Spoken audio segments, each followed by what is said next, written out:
Ooh-wee. Great times ahead. Challenging times. Whatever God does, we'll always stay true. We'll always be together if we choose to stay together. We'll always be together if we choose to stay together. Some of us in this room have been together for 20 years. And some of you were here right when Crossroads started. Some of you were in meetings I needed to be a part of.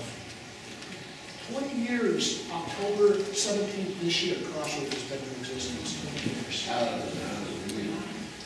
I just stand by it. The Lord's using our church.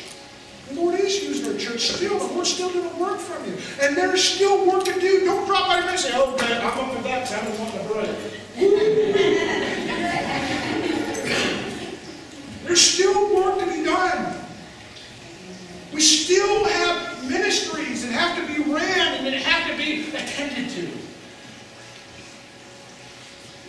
But you know what? Perhaps you don't know that kind of community because you've never asked Jesus to come into your life.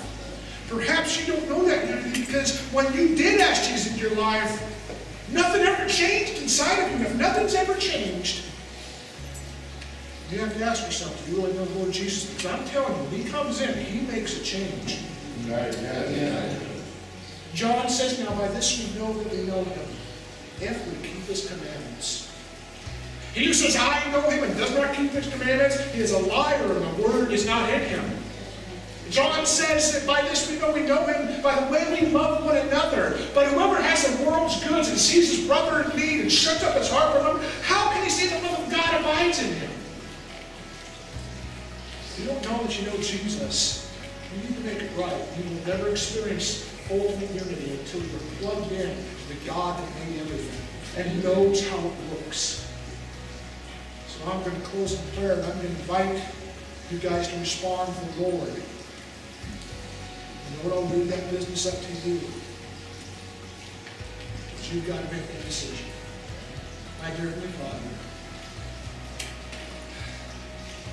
I thank you for saving us. And I thank you for sending your Holy Spirit to live inside of us. And I pray that our spirits would just be elated with just the mere thought that you live inside of us. I ask that you would help us to meet each other's needs better, because I know we don't always do a real good job. And I can think of lots of areas that need to be met. Lord, help us to relate to each other better. Lord, help us to sense those needs and to be on top of it. Lord, help us to bear the burdens of one another.